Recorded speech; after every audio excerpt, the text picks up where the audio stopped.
अखण्डमण्डलाकारं व्याप्तं येन चराचरं तत्पदं दर्शितं येन तस्मै श्रीगुरुवे नमः।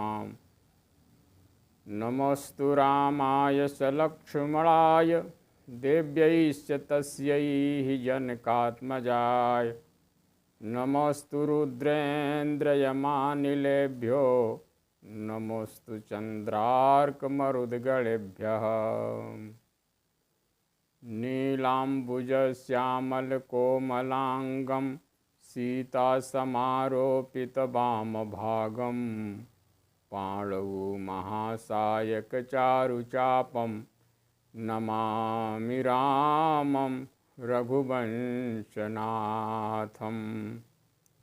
उमा रमा ब्रह्मादिवन्दिता जगदम्बा सन्ततमनिन्दिता।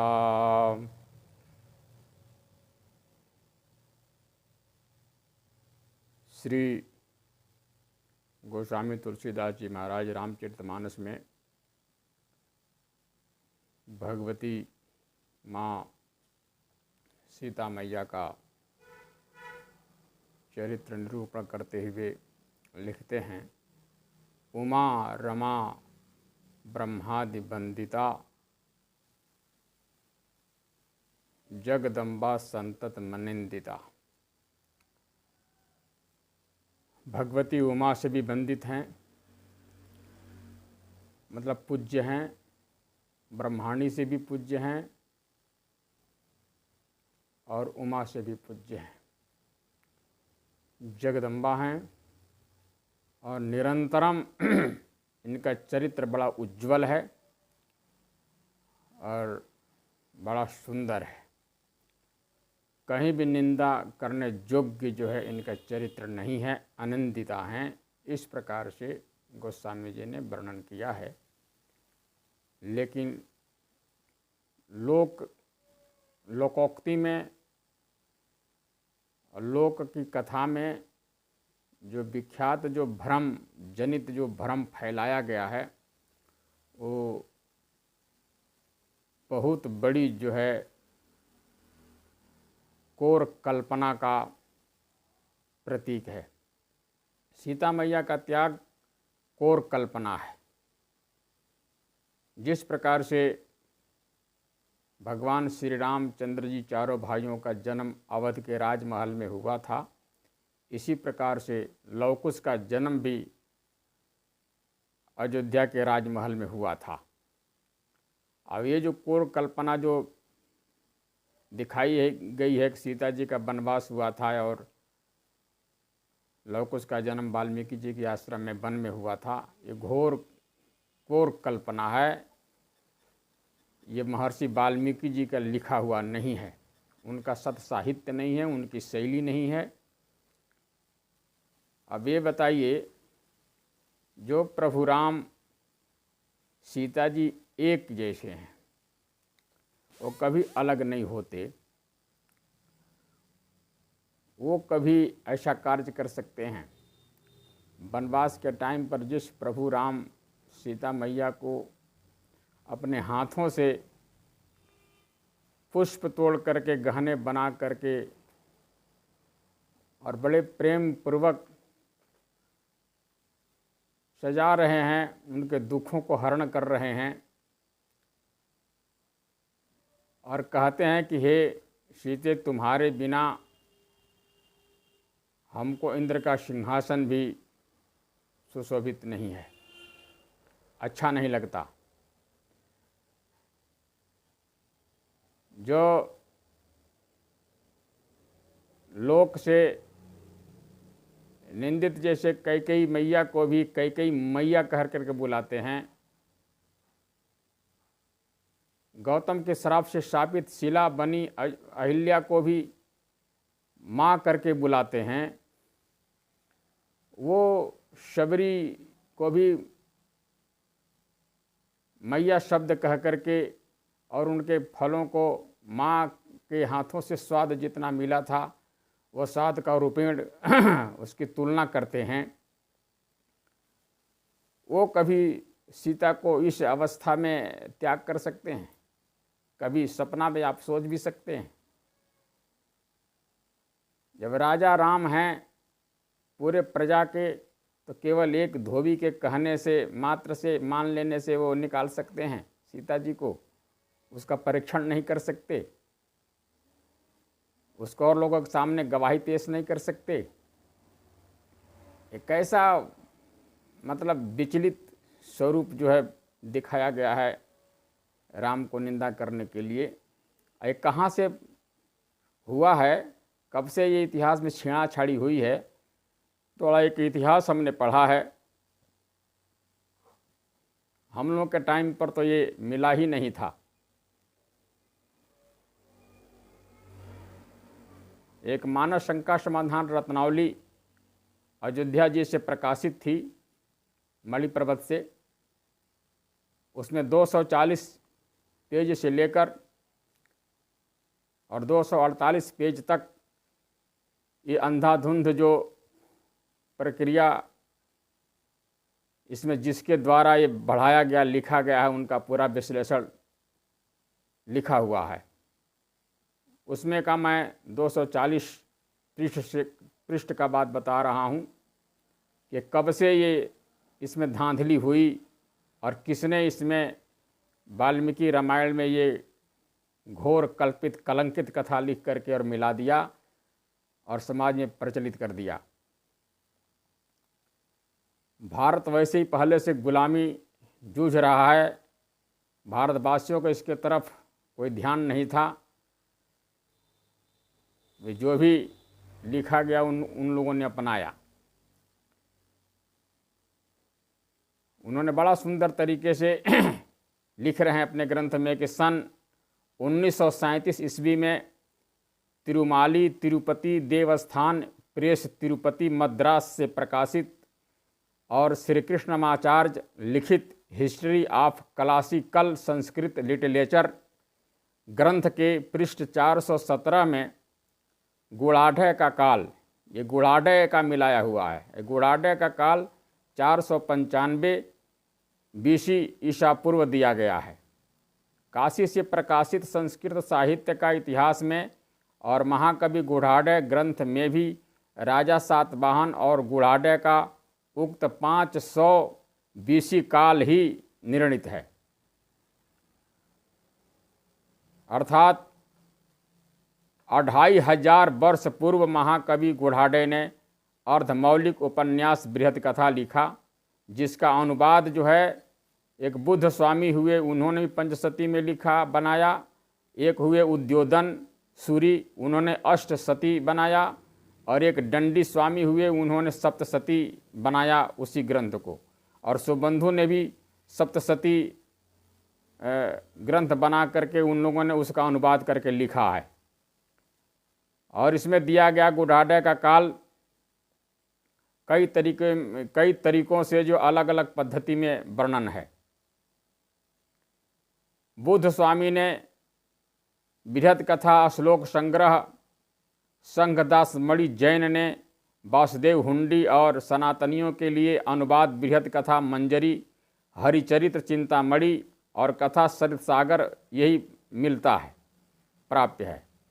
उस बृहद कथा सरित सागर के लंबक 9 तरंग एक में, लंबक 9 तरंग एक में बड़े चिकने चुपड़े ढंग से राम को महान अन्यायी अत्याचारी राजा सिद्ध करने के लिए सर्वप्रथम सीता निर्वासन की गर्हित मिथ्या कल्पना किया है।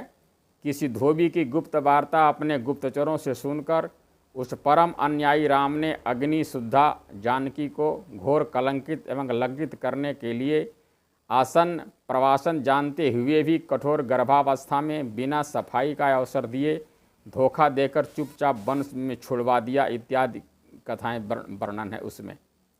और गुणाढ़ की इस कल्पना में भावुकता एवं सत्यता मानकर अनेक लोगों ने अनेकों तरह से अतिरंजित करके, मतलब उसको मनोरंजित करके, इस उपन्यास की कल्पना को सत्य सिद्ध करने के लिए एक पूरा पोथा ही रचकर वाल्मीकि उत्तरकांड के नाम से भविष्य कथा कहकर वाल्मीकि रामायण में जोड़ दिया। जिससे सीता निर्वासन की ग्रहित कल्पना के साथ साथ राम को मांसाहारी, मद्यपी, वेश्यागामी आदि सभी कुछ बना दिया गया। आज भी कितने लोग प्रकारांतर से राम को महान अत्याचारी सिद्ध करने के लिए उस कल्पित कहानी को सत्य मानकर सीता निर्वासन के अनेक भाव लगाया करते हैं, परंतु ये गुढ़ाढ़े की कल्पना वैसे ही निर्मूल है जैसे कि बौद्धों की कल्पना है कि राम और सीता एक ही माता के पेट से जन्मे सगे भाई बहन थे, पीछे से पति पत्नी का संबंध कर लिया। जैनियों की कल्पना है कि रोम ने केशलुंचक जैसी साधु होकर ही निर्वाह लाभ किया था। बाली राम के सामने से भाग गया, मारा ही नहीं गया। रावण को लक्ष्मण ने मारा। हनुमान ने अपना ब्याह शूर्पणखा की बेटी से किया था। ये इत्यादि इत्यादि अनर्गल बातों को अपने धर्म के प्रचार के लिए लिख डाला।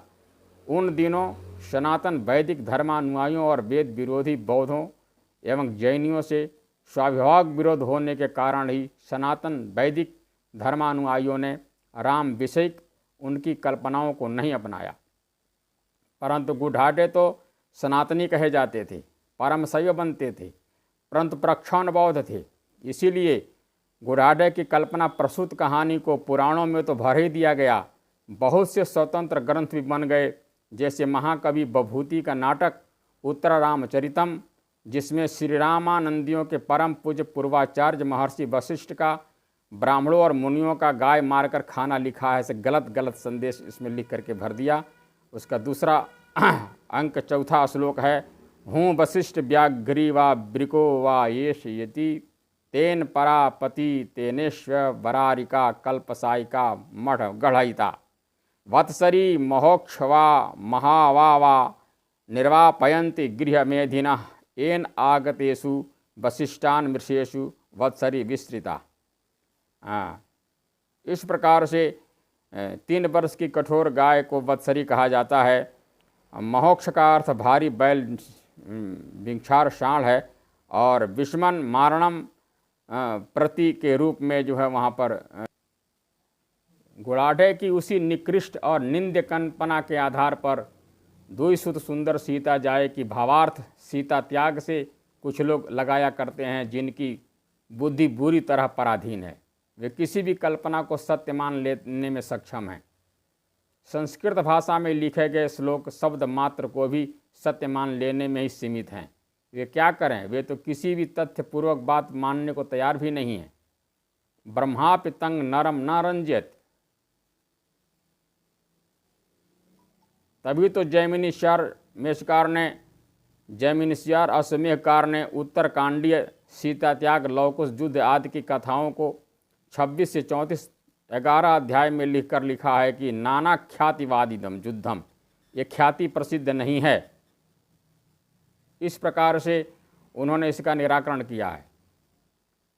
तत्व मार्तंड में भी उस उत्तरकांड को प्रक्षिप्त ही माना है। देखिए तत्व मार्कंड प्रखंड संख्या 22 और 23, उस ग्रंथ को देखिए। राम कथा का विकास के लेखक ने तो बहुत छानबीन के पश्चात उत्तरकांड की रचना काल तीसरी सदी माना है। सुप्रसिद्ध गन्वेषणपूर्ण लेखक पंडित श्री किशोरीदास जी वाजपेयी ने 8/4/62 और 8/7/62 के साप्ताहिक हिंदुस्तान में उत्तरकांड को प्रक्षिप्त सिद्ध किया है। वेदोपनिषद भाष्यकार पंडित राज स्वामी श्री भागवताचार्य जी ने 50 वर्ष पूर्व ही उत्तरकांड विमर्श लिखकर उसमें प्रक्षिप्त सिद्ध कर दिया है।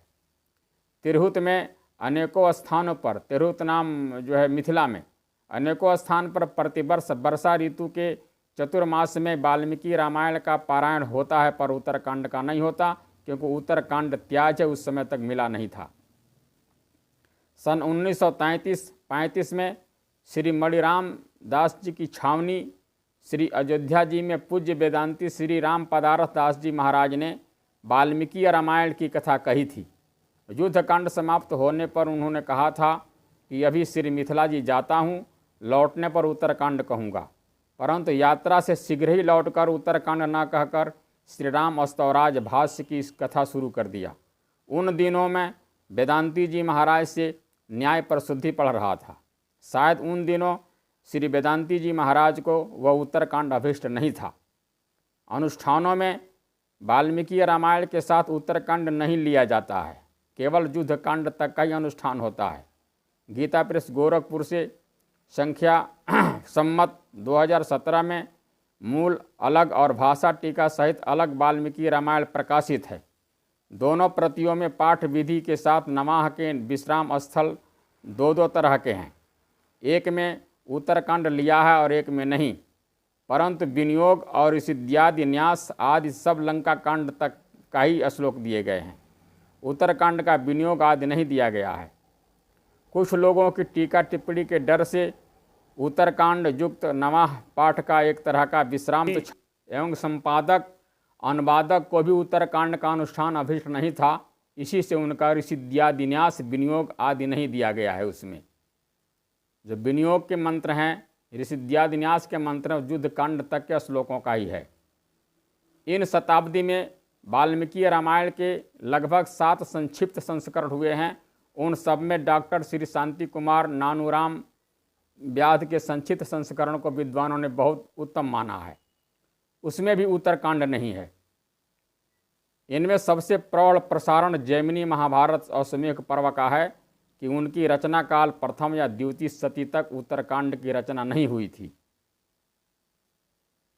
पुराणों एवं पौराणिक ग्रंथों के छेपक मिलने की प्रथा कई सौ वर्ष पुरानी है और इसमें भागवत पुराण भी अछूता नहीं बचा है। भारतर देशों में भी रामायणें हैं, परंतु जहाँ जहाँ बौद्धों के साथ परावर्ती साहित्य नहीं गए, वहाँ वहाँ गुढ़ाढ़े की कल्पना का प्रवेश न होने से उनमें भी उत्तरकांडीय सीता त्याग आदि नहीं है। जैसे कंबोडिया की रामायण रयामकेर में, जावा द्वीप की रामायण सेरत राम में, वाली द्वीप की रामायणों में वहाँ की भीति प्रतिमाओं में आदि में उत्तरकांडीय कथाओं की चर्चा तक नहीं है। सीता त्याग की ग्रहित अर्थ व काल्पनिक कथाओं में युद्ध काल में सीता पुत्रों की आयु 5 वर्ष की एवं पुष्करादि भरतादि के पुत्रों की आयु 16 वर्षों के लगभग बताई गई भी कोर कल्पना है। यह भगवान की कृपाई है कि इस प्रसंग में केवल एक चौपाई के पाठ के अतिरिक्त और शब्द मानस में नहीं मिलाई गई। वहाँ है निज निंदक अघोघ नसाए लोक विशोक बनाई बसाए। वहाँ पर इन्होंने निज की जगह पर जो है, निज के जगह पर, निज निंदक के जगह पर सिय निंदक जोड़ दिया। वह पाठ है निज निंदक। इसका विस्तृत विवेचन इसी ग्रंथ के पृष्ठ 2008 पर पढ़ा जा सकता है। अब झूठ तो झूठ होता है। एक झूठ को छिपाने के लिए 100 झूठ बोले जाते हैं। और देखिए, लिख तो दिया इन्होंने, लेकिन थोड़ा सा भगवान के तर्क कसौटी पर थोड़ा इनको खरा उतारा जाए, कैसे उतरते हैं। मान लीजिए वाल्मीकि आश्रम में इन्होंने लवकुश का जन्म बताया है। वाल्मीकि जी के आश्रम तो मानो ऋषियों के आश्रम तो अनेकों हो सकते हैं, परंतु लवकुश का जन्म तो एक ही जगह हुआ होगा। लेकिन ऐसा नहीं है। जब भारत भ्रमण करेंगे तो उनमें अनेकों जगह पर जो है लवकुश के जन्म दर्शाए गए हैं। श्री राम जी का आविर्भाव अयोध्या में हुआ था। इसी से आज 2 या 4 राम की अयोध्या नहीं है, एक ही अयोध्या है। 2-4 सीता की मिथिला आदि भारत में नहीं है। मिथिला जनकपुर एक ही है। परंतु सीता त्याग की कहानी कल्पित होने से या सीता त्याग स्थल, लवकुश जन्म स्थल और युद्ध स्थल कई तरह उपस्थित किया जा चुका है।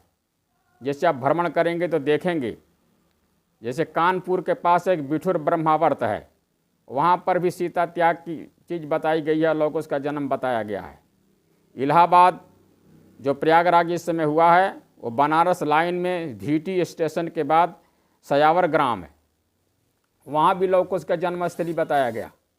नैनीताल की तराई में काशीपुर स्टेशन के पास सीता बनी है, वहाँ भी लवकुश का जन्म स्थान बताया गया है। मंदिर बने हैं।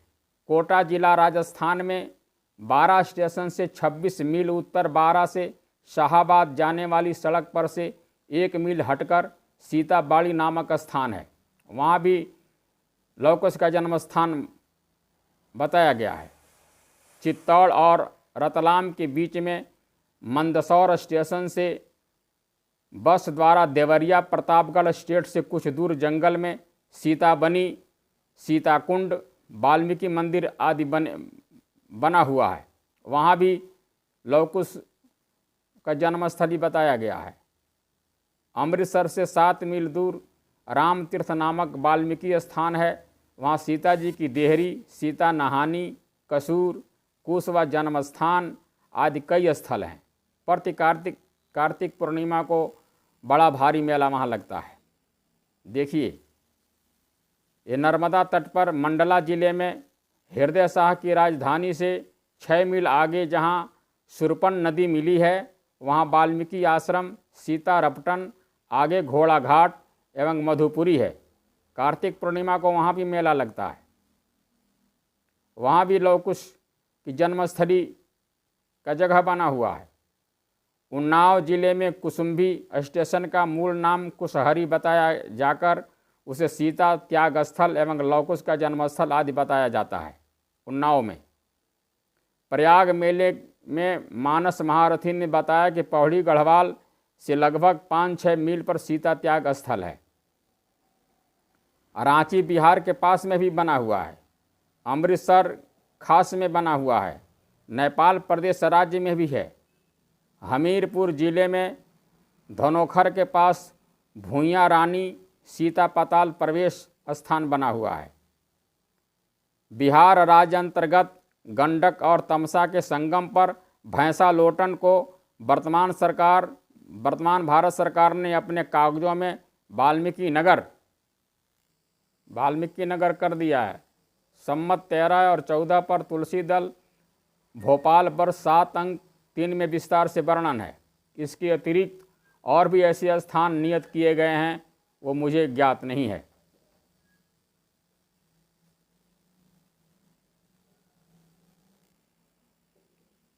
मानस में वर्णित 27 कल्प पूर्व एक उज्जैन नगर था, आज भी एक ही है। 27 उज्जैन पूरी नहीं है, अतः कल्प भेद का पीछा पकड़कर पीछा छुड़ाना हास्यास्पद है। यह न कहिए कि ये जो है कल्प भेद है, ऐसा नहीं है। पुराणानुसार कल्पांत में पृथ्वी की काया पलट हो जाती है। नई पृथ्वी पर यदि सीता त्याग स्थल की भौगोलिक स्थिति बदल जाती है तो सीताराम जी के जन्म लीला स्थान मिथिला, अयोध्या, चित्रकूट आदि की भौगोलिक स्थिति क्यों नहीं बदलती? 4-6 जगह अयोध्या या मिथिला, चित्रकूट क्यों नहीं है? 27 उज्जैन क्यों नहीं है? इसका एक ही और स्पष्ट उत्तर है कि राम, सीता, अयोध्या, मिथिला, चित्रकूट आदि कल्पित नहीं है और सीता त्याग की कहानी तत्संबंधी स्थान कल्पित है। निश्चित है कि लव कुश का जन्म अयोध्या के राजमहल में हुआ था। हमने बहुत साल 50 साल वर्ष पूर्व अयोध्या में जब निवास कर रहे थे, उस समय वयोवृद्ध संत जिनका आयु 105 साल की थी, बड़ी सुंदर कथा सुनाया करते थे हमें। जो उन्होंने कहा था कि विश्वविद्यालय, नालंदा विश्वविद्यालय के जो ग्रंथ थे अच्छे, उन ग्रंथों को जला दिया गया, बहुत से कृतियाँ नष्ट हो गई थी। उनको वो कथा याद थी और उन्होंने कहा था कि अयोध्या के राजमहल में ही लव कुश का जन्म है। लव कुश बड़े हुए थे। उस समय रावण के कुछ समय बाद एक महारावण नाम का एक राक्षस बहुत वरदानी बलवान हुआ था और उससे बहुत बड़ा संग्राम हुआ। उसी संग्राम में लव कुश की वीरता का वर्णन बताया गया है। बड़ी मायावी था। वो लक्ष्मण का रूप, भरत का स्वरूप धारण करके सेना धारण कर लेता था और लड़ता था। उन्हीं मायावियों के द्वारा लव कुश युद्ध लड़े थे और सबको परास्त किया था। परंतु राम जी का जब रूप धारण करके लड़ने लगा तब अचंभित हो गए लव कुश, और लव कुश को भी उसने जो है बांध लिया। कि राम जी आए, राम जी को भी वो बांध लिया था। उस समय सीता मैया जो है अपने शरीर से अपने अंशों को जो है अनेक प्रकार के उमा, रमा, ब्रह्मांड को प्रकट किया और उस उमा जी ने अनेकों प्रकार के कालिका मैया और जो बहुत से नारी शक्तियाँ तैयार हुई भयंकर, और उनके द्वारा सीता मैया ने उस जो महारावण को नष्ट कर दिया था। ये कथा जो है उस 105 वर्षीय संत जी से मैंने सुना है, लेकिन इस समय जो कुछ सुनने को अलग ही मिल रहा है। हमारे इन सनातन संस्कृति को नष्ट करने के लिए जब जब भारत गुलाम हुआ तब तक उन पश्चिमी सभ्यताओं के नर पिशाचों ने भारतीय संस्कृति को नष्ट करना प्रारंभ किया। विदेशी बॉलीवुड हीरो ने फिल्मों के माध्यम से भारतीय संस्कृति को नष्ट किया। बलात्कार, गैंग रेप के तरीके इन विदेशियों ने सिखाया। यहाँ बलात्कार का नाम ही कोई नहीं जानता था भारत में। शादी हो रही लड़की को मंडप से भगाना, ये विदेशी फिल्मकारों ने भारत को में हलचल मचा दिया। चोरी डकैती करने के तरीके, धूम जैसी फिल्म, भारत के संस्कारों का मजाक बनाना, लड़कियों को छोटे अर्धनंग कपड़े पहनने की सीख देना और बनवाना, और जानकारी देना कि नारी केवल भोग की वस्तु है। दारू, सिगरेट, चरस, गांजा कैसे पिया जाए, कैसे लाया जाए, पी पी करके फिल्मों में सबको सिखा दिया। अपने धर्म और अपने संस्कृति से गिरा दिया और सबको लत लगा दिया, आदत बना दिया। और आज तक भी जो है भारतीय समाज आपस में लड़ रहा है। गुंडागर्दी करके हफ्ता वसूली कराना, भगवान का मजाक बनाना और अपमानित करना, भारतीयों को अंग्रेज की औलाद बताना और बनाना, भारतीय संस्कृति को मूर्खतापूर्ण बताना और पश्चात संस्कृति को श्रेष्ठ बताना, माँ बाप को वृद्धाश्रम छोड़ के आना, गाय और भैंसों को मजाक बनाना और कुत्तों को उनसे श्रेष्ठ बताना और पालन सिखाना, रोटी हरी सब्जी खाना गलत बता करके रेस्टोरेंट में पिज़्ज़ा, बर्गर, कोल्ड ड्रिंक और नाना वेज खाना श्रेष्ठ है, गौ मांस से निर्मित भोजन खाना सिखा दिया। चोटी रखना मूर्खता बता दिया और फनी मगर वालों के अजीब गरीबों स्टाइल गजनी रखना श्रेष्ठ है, उसे आप सब बता दिया। शुद्ध हिंदी और संस्कृत बोलना हास्य वाली होती है और मूर्खों की भाषा पर अंग्रेजी सर्वश्रेष्ठ भाषा है, इसे आप ज़्यादा पढ़े लिखे समझदार लगते हैं। भगवान की आरती की जगह अश्लील गाने गाना अच्छा है। इतना सब कुछ 30 सालों में बॉलीवुड ने भारत को दिया है। खुलेआम सड़कों पर चुम्बन, छात्राओं को सेक्स, भरमार, बाद में शादी। अब ये देखकर अब इस सिख के इतने बुद्धिजीवी हो गए हैं कि क्या सही है क्या गलत है इसमें भेद ही नहीं कर पाते हैं। वगैरह सर पैर की फिल्म, बिना सर पैर की फिल्म 500 करोड़ सब में समा जाती है हिंदुओं में। इसलिए इस सनातन संस्कृति को नष्ट करने की प्रेरणा पहले से विदेशी पश्चात संस्कृतियों ने भारत में अपना गुलाम बनाकर सब सिखाया पढ़ाया है, जिसे भारतीय समाज आपस में लड़े, अपने इतिहासों को भी लिदल छिदल कर करके पुराणों में, वेदों में अनेक अनेक जगह पर इसका लीला छेदड़ जो है कर दिया है, जिससे भारतीय समाज आज भी उसी दुर्दशा को भोग कर रहा है और आपस में लड़ रहा है, आपस में मिल नहीं रहा है। इसका यही कारण है। इन्हीं से अलग सुदृढ़ करने के लिए गोस्वामी तुलसीदास जी महाराज ने समस्त ग्रंथों को निचोड़